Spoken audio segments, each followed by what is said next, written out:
Welcome into the January 18th edition of the Lockdown Leafs podcast. I'm Mike DiStefano with Dave Morassutti. What a wild game down at Scotiabank Arena. The Leafs come back to beat the Cats in overtime. Had a little bit of everything in this one, so let's not waste any time. Let's get right into things here, Dave. You're listening to Lockdown Leafs podcast, part of the Locked On Podcast Network. You're Locked On Maple Leafs, your daily podcast on the Toronto Maple Leafs. Part of the Locked On Podcast Network, your team every day.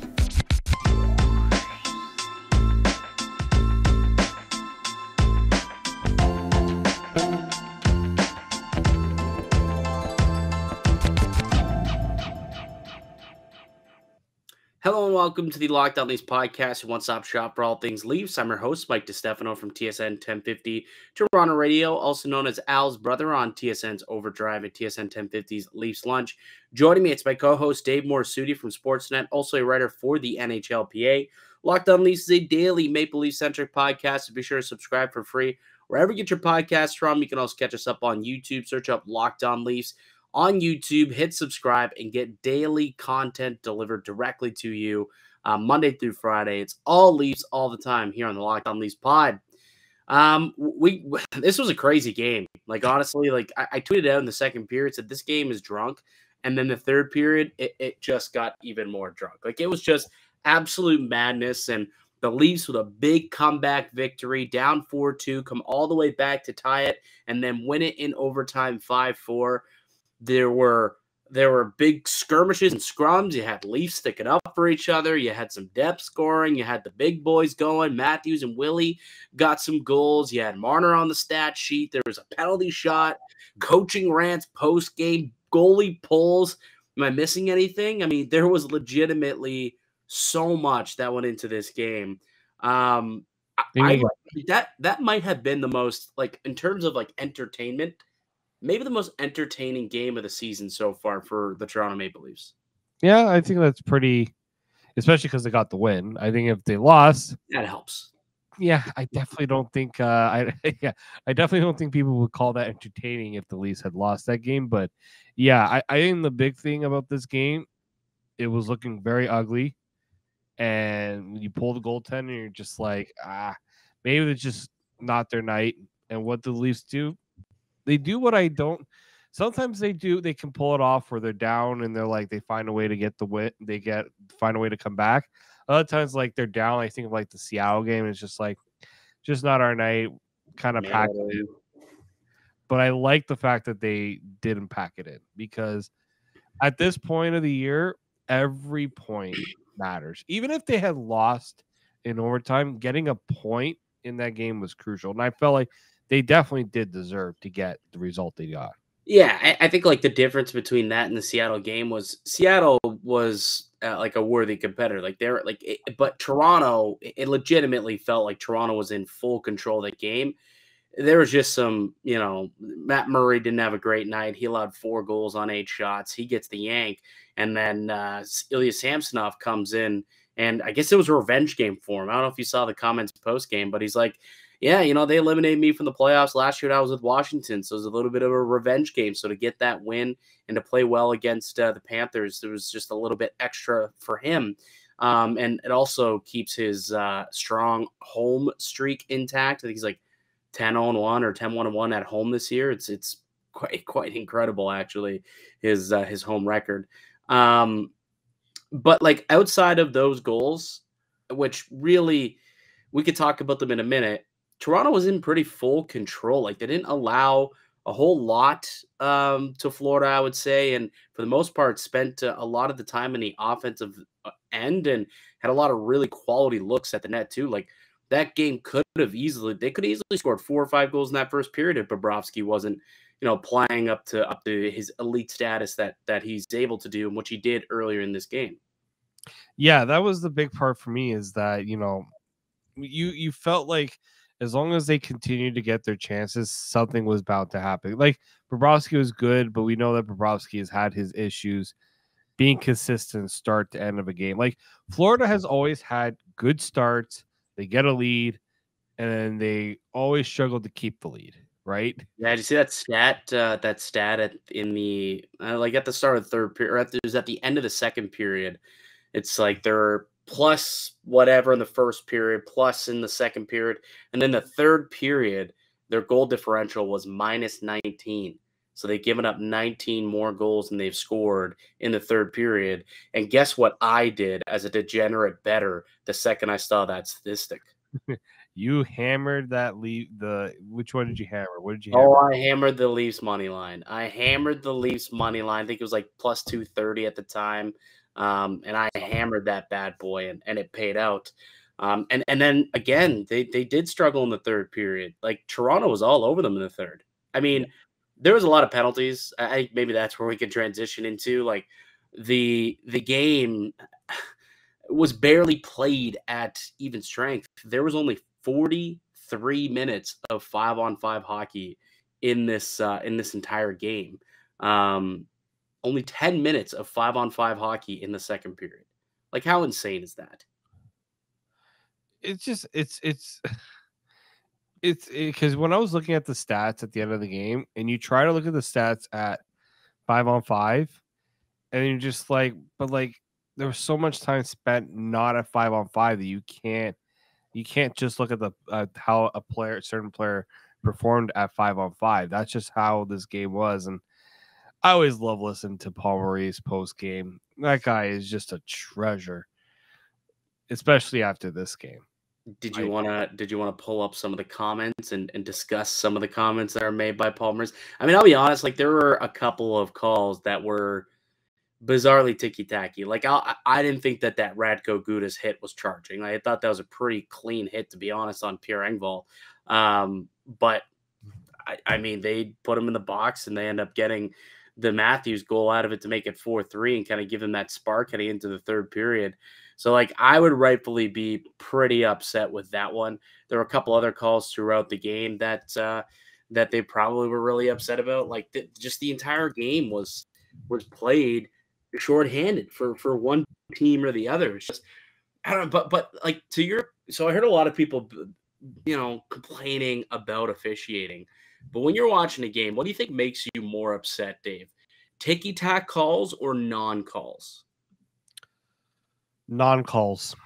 Because especially when it's obvious. Like ticky-tack calls, if both teams are getting ticky-tack calls, there's consistency there. But when it's an obvious no call is made, like it's just blatant. It's more blatant than it is a penalty, but that's a ticky-tack penalty. Like, it's a penalty. Then call the penalty. Like I have no problem if it's a ticky-tack penalty. Yeah, and like I for the most part, I thought that what was considered, I don't know, maybe 50-50 call, they called it. It wasn't that they missed a lot, but they just called everything. And a couple of things I guess you could say were a little ticky-tacky that, like I said, the Gudas hit was one that probably didn't. That Marner one in the first period on Eric Stahl was definitely one where it's like, really, you're going to call that? Liljegren, I don't know what Liljegren got the that whole thing was just bizarre, that whole situation. So like there were some calls that were like, I don't know what the heck's going on here, but at least the ones that were egregious were called for the most part. So I don't know. It's Paul Maurice had some choice words for the officiating afterwards, but I think that the officiating, I don't know if it went against Florida as much as he is making it seem to be. I think it kind of was. I mean, when you look at the power plays, yes, they were pretty. Only 3 power plays for Florida, but 7 power plays for Toronto. So yeah, when you break it down, obviously Florida ended up with more, but I think both had a couple of like ticky-tacky calls that both coaches could probably be upset about. It didn't just go one way where it was Florida who got screwed there. Yeah, as Paul Maurice said post game, it wasn't Florida Panther friendly in terms of what the officiating was like out there. Funny enough, he said he told his players that those calls had nothing to do with them, but rather one of the referees tonight having a long-standing feud with them.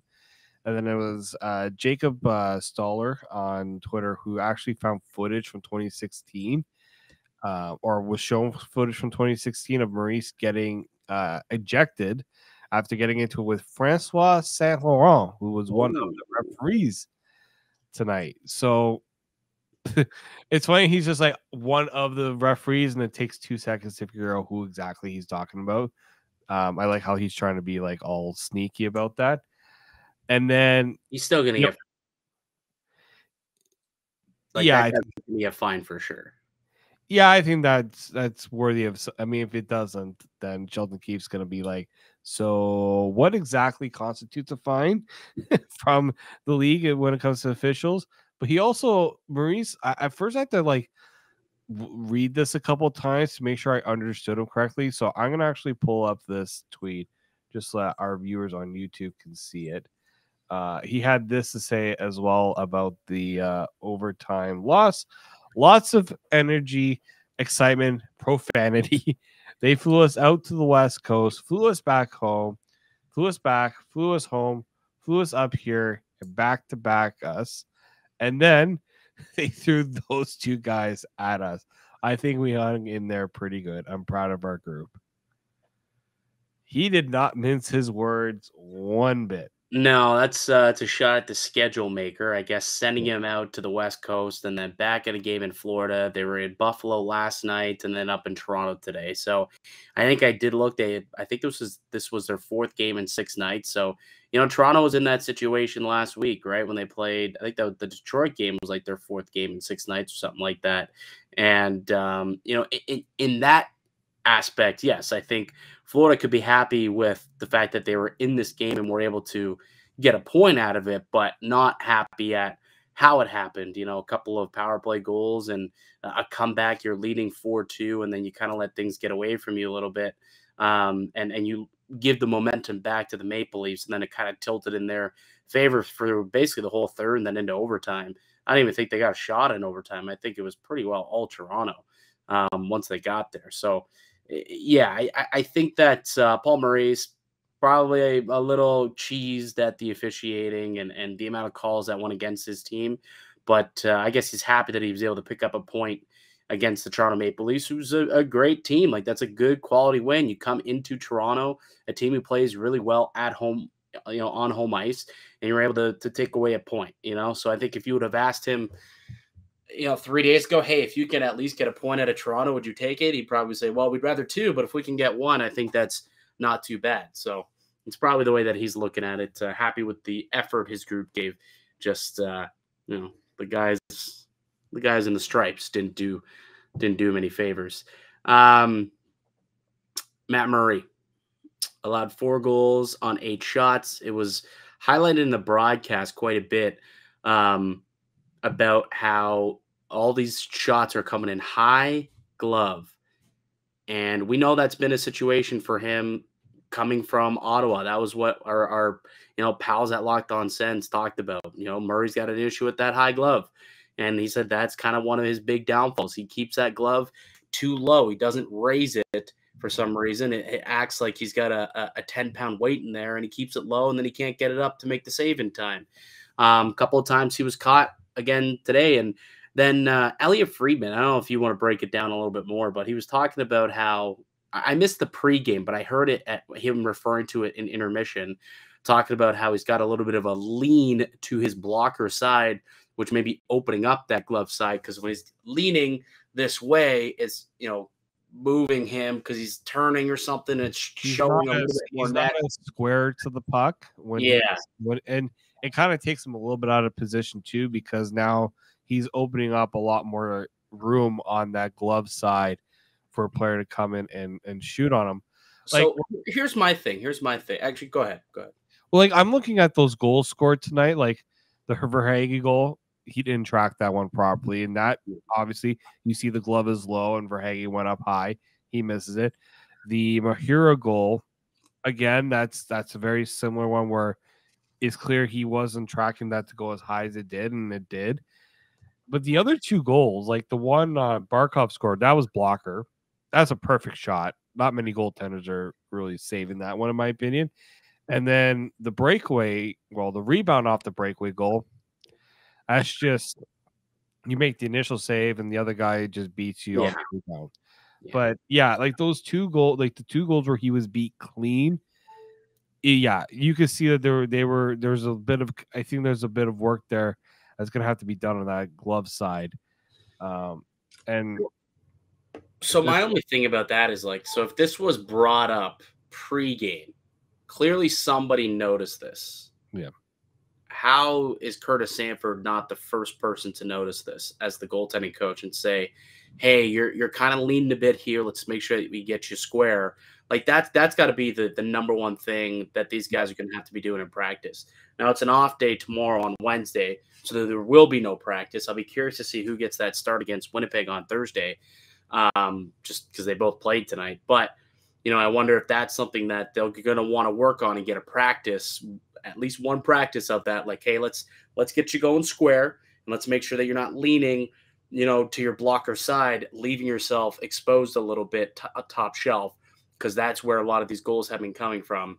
And they showed replays. It wasn't just today's goal. There's been over the course of the last couple of weeks a few goals that have happened that way, where he's dropping down a little bit, favoring that side, and it's leaving a little bit of space open above the shoulder. So I would hope that this brand new goaltending department can find these issues before the media does and before it gets highlighted, and they can try and rectify things here. Maybe they are trying, and he's just, I don't know, today forgot to do different things, but certainly something to monitor going forward. All right, let's take a quick break, Dave. When we get back, let's get into our 3 stars of the game. So we'll do that on the other side. But first, a word from one of our show sponsors, and that's betonline.net. It's your number one source for sports betting info, stats, news, and analysis. Get the latest odds and trends for every professional and amateur league out there, from pro football to the NHL to NBA. We've got it all at betonline.net. If you love sports podcasts, you can even find those at BetOnline as well. We're always the fastest and easiest way to get your betting info. Head to the website today or use your mobile device to learn more. BetOnline, it's where the game starts. Welcome back into the Locked On Leafs podcast. I'm Mike DiStefano with Dave Morassutti. We're hosts here at Locked On Leafs. Toronto, the 5-4 comeback victory over the Florida Panthers. And it was an important win, man, because I don't know if you've looked at the standings lately, but the Tampa Bay Lightning, 2 points behind on their heels. Did they play tonight? I don't even know if they played tonight, because if so, that also they could be, a little closer. They did not play. So now they've extended that back to a 4-point lead, I guess, over the Lightning. So it's kind of an important win to try and keep up, because you got that team who's firing on all cylinders right now. But a 5-4 win, and as we do after each and every victory here on the podcast, we go through our 3 stars of the game. So, Dave, give me your 3rd star tonight.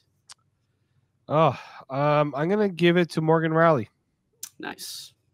I love the play he made on the Dryden Hunt goal.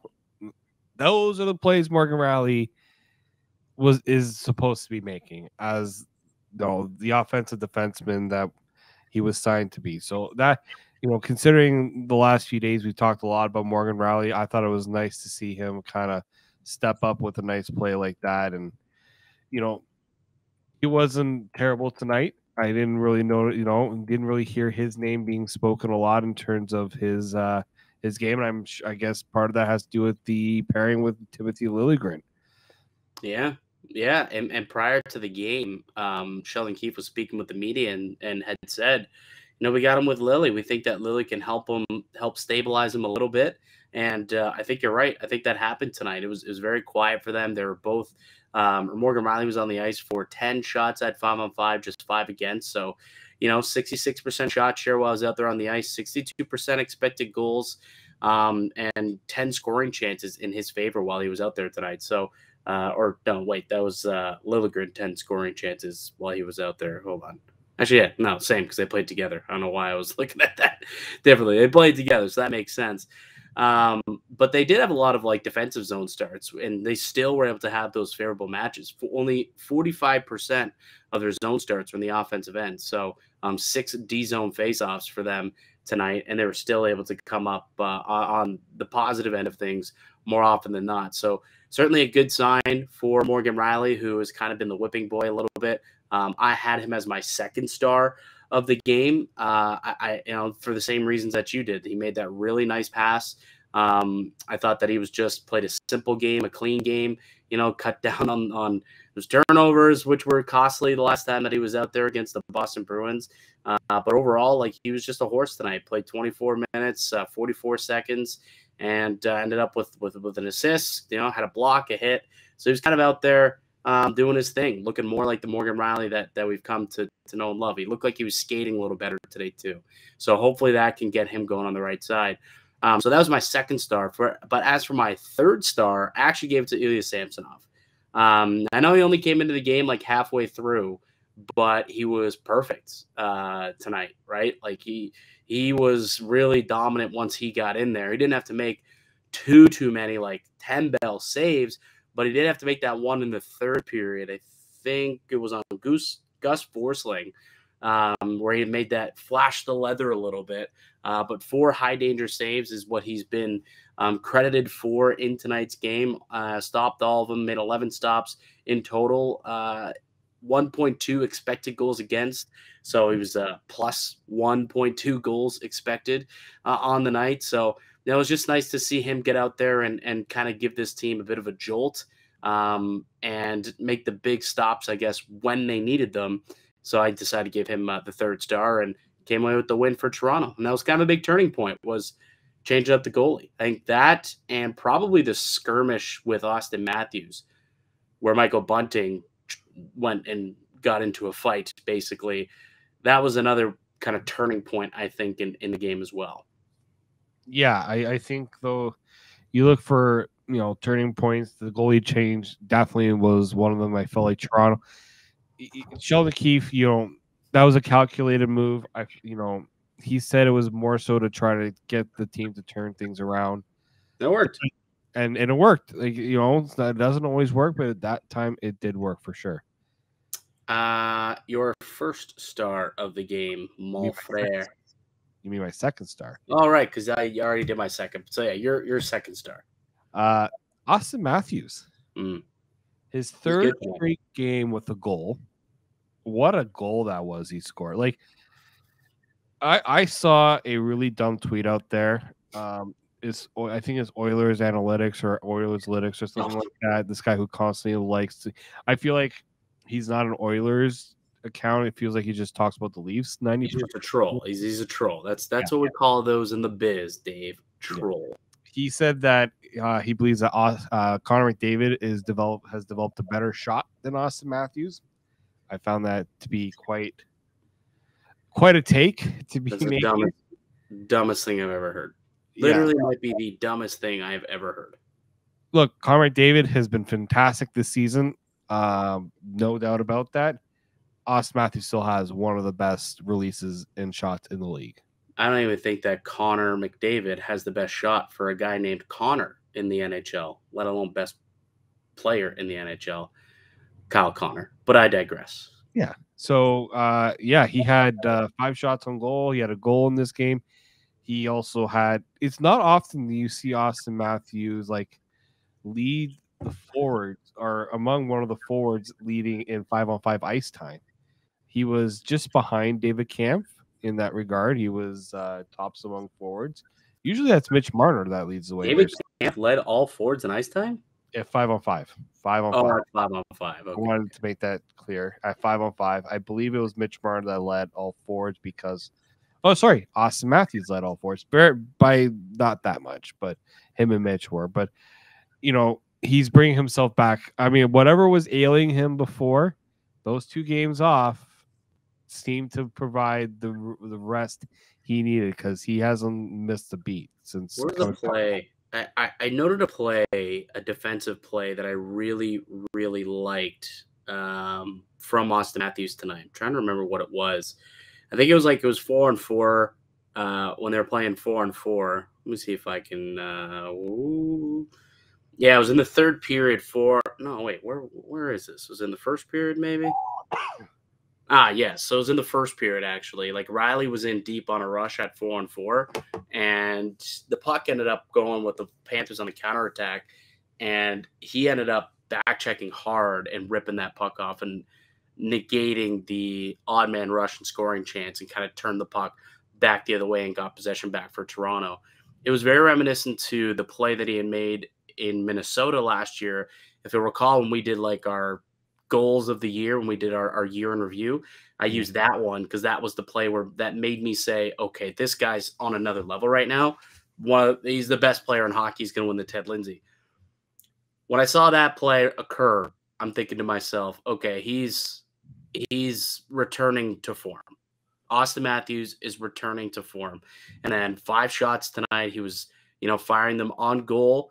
He wasn't going wide. He was actually on net. And then the goal itself was very Auston Matthews-esque. And he was kind of all over the place tonight. He was setting some things up, and he was skating really well in and out of, zones and trying to stretch the defense. Yeah, I really liked Auston Matthews' game tonight as well. I'm assuming your first star, though, is the same as mine, and that is Willie Styles. Bill Nye, the wrist shot guy, who didn't use a wrist shot to end the game, rather deked Bobrovsky out of his pants and a quick, tidy little tuck into the back of the net for the victory. His second goal of the game, 3 points on the night. He was the hero and really looked like a man possessed in the probably third and fourth period. Is that also your first star of the game? Of course. I mean, what satisfied me the most about that overtime, well, other than the ridiculous move to beat Bobrovsky there, was that, did you notice which player he danced around to score on Bobrovsky? Would it be former Maple Leaf Carter Verhaeghe? Yes, Leaf killer Carter Verhaeghe. How do you like them apples? Yeah. I mean, he did score a goal tonight as well. So, but he he took the minus on that one. He did. He absolutely did. But yeah, I like Willy was fantastic tonight and got lucky, I guess, on that first goal, like the tying goal, just kind of went off his head. You're also lucky. Hey man, you gotta be good to be lucky, right? You know what it is? Right place, right time. You go to the front of the net, good things happen. Happened with Dryden Hunt, and then happened again with William Nylander. Go to the front of the net. This is what they tell you in Pee Wee hockey. Go to the net, kids. Good things will happen. This is a strange game with a rubber puck that bounces off ice, off shins, off feet, and even off of helmets. And you could score many different ways. And Nylander was rewarded for having a good night and going to the places that you do score those gritty goals. And then he scored a beauty a little bit later. And I have a theory, Dave. I have a theory why tonight in particular he decided to snap out of his skid. And even Sheldon Keefe, he had some glowing remarks to say about Morgan Rielly after the game, or William Nylander after the game, just talking about how good he was tonight and how impactful he was for the Toronto Maple Leafs. I'm just trying to pull up here, just trying to remember who I saw tweeted it. I believe probably Mark Masters. Masters does a really good job at tweeting this stuff out. Let me find it really quickly here. Oh, now I can't find it. Keefe on bunting. No. All right. Basically what he said was, last couple of games, Will hasn't been his dominant self, but tonight he got back to being that dominant self that he's been for us all year long. And he really put the team on the back and was rewarded for it with a couple of goals, including the game winner. And my theory is, Dave, because by the time everyone's listening to this podcast, you will no longer be able to. But at the time of us doing this, it's 11:47 p.m. Tuesday night. In 12 minutes, the All-Star voting stops. I think he put on one last show to try and propel himself into the All-Star game. That was his final showing, the bid that says, hey, I deserve to be there, and I'm going to show you why. Get on my back, folks. We're going to the promised land, a.k.a. W World, Willy winning world. And that's my theory as to why he kind of went Super Saiyan in the third and overtime periods tonight. Yeah, I just sent a note to the Discord group to get their votes in just before. Nice. Thank you for reminding me, because I totally forgot that this was the deadline for the voting. But yeah, I think I have some quotes here from Sheldon Keefe on Nylander. I don't think he had been skating enough or shooting enough. They go hand in hand. Both things are signs that he's engaged in the game and going. And yeah, he was talking about how he was really good in the third period, skating and challenging the net. The speed, he got him the penalty shot, and then he goes to the net and gets an ugly one. Like he can be a difference maker. Like when he gets a burst of speed and he comes in at that angle where he can cross over to the right, not many times does he get can a player defend him on that. He is so good at shielding the puck. He is so good at just. I think it also has to do with his skating stride is so smooth. Like it's just effortless for him. Powerful. It's powerful is what it is. And the second he gets a corner, it's tough to defend. And Carter Verhaeghe's not the biggest guy, and he's not a defenseman either. So he's not used to having to defend a guy like that in that position. And he wasn't sure what to do. And William Nylander just kind of put the shoulder down, took it to the net, crossed the crease, and tucked it in. And the rest is history. That's game, right? And everyone went home happy. So, you've got there's 10 more minutes, I guess. Obviously, everyone listening to this won't have a chance because this won't be up until after midnight, I would assume. But, I think he deserves to be there. Like, if the Maple Leafs had if they could only send one extra person. Whoa, what's going on here, Dave? Oh, hold on. What's going on here? Oh, my God. David went possessed. I don't know what happened with Dave. We'll see if we can get him back here in a second. But if there's one thing – no, you're still possessed. If there's one thing that I think if the Leafs only had one person that they were able to send to the All-Star game as part of the vote, I think it'd be Willy over Auston. I think he deserves it more, to be quite honest with you. Like, Auston Matthews is the better player. No doubt about it. Should the best players be at the All-Star game? For sure. I think so. But I also think that it should be earned. And I think Nylander has earned that right over Auston Matthews. And he's been the more consistent and the better player to this point in the season. I don't think there's much of an argument there. So I really hope that Nylander gets the recognition he deserves and gets himself into the All-Star game. Hashtag Nylander ASG vote. One thing I didn't realize, do they show how much? The one thing I like about with baseball, with the NBA and the MLB, they show how many votes the players get. NHL doesn't do that. No, I don't think so. I haven't seen any. Well, I think they might. They probably might show it at the end to see how the voting went. I want to see how it looks. They used to. Now I think about it, like when it was voted on, I'm pretty sure they used to do polling so you could see where guys were at. They'll do percentage. Like I like to see how many. Like 148,612 votes. Yeah. Now I like to see how close. Like if Nylander, let's say, misses out, like how close was he? Right. That's kind of what I would like to know. Right.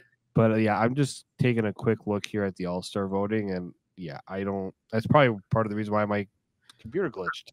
They need to. I don't know if I want to get into this discussion, but like I just hate the way that the All-Star process is done. Like I don't want to be old man yelling at the cloud, but I think 3-on-3 at the All-Star game is stupid.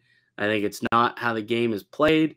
It doesn't allow for defensemen to end up at the All-Star and to play the game the way it's supposed to be played. Less players end up at the All-Star game, and just the way that the voting goes, where every single player or every single team has to have a player. You don't have the true stars of the game there. It's, the team's best players and then a couple of good players as well. It's just, I don't know. The whole thing for me is silly, but when someone does deserve to go, they should get to go. And I do firmly believe that. And for me, William Nylander deserves to go to the All-Star game. Yeah, no, I think like. Plus, we've seen what a couple days rest has done for Auston Matthews. Imagine give him some more rest in a few weeks from now. Yeah, I personally believe if a player is going to go to the All-Star game from the Leafs, a second player, it is going to be Nylander. Like there is a big push to get Nylander there over Matthews, just based on what I'm seeing online, right? I don't know how fans are voting with the fan voting, obviously on I see just on social media.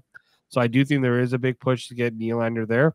And look, out of all the fan bases, the Leafs have the top in terms of social media. So hopefully that lends Nylander a bit of an edge there because he deserves it. You're totally right.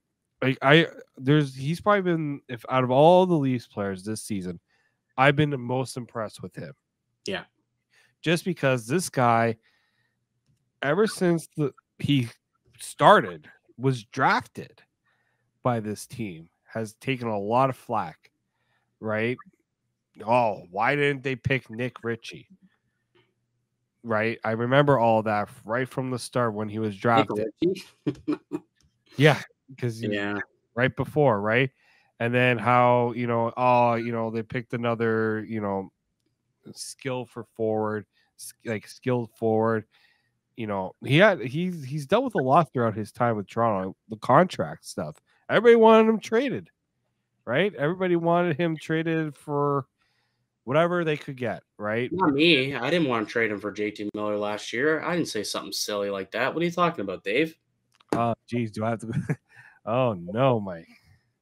Oh no! Don't go looking for the receipts. Don't go looking for the receipts because I don't have that opinion any longer. And thankfully, I'm not the general manager of the hockey club and didn't make that mistake. All right, Dave, let's wrap things up here. Anything else you want to get off your chest before we say goodbye to the good listeners? Somebody asked me who do I think should get the start of the next game. Mm-hmm. I think you give Samsonov the next game. I think if it's an off day, Murray's not going to get that chance to kind of work his way through that game. Then give the next game to Samsonov, and then you decide after Thursday's game who gets to start on Saturday against Les Habitants. The team that Matt Murray played in night 1 of the NHL season, that Les Habitants? Right.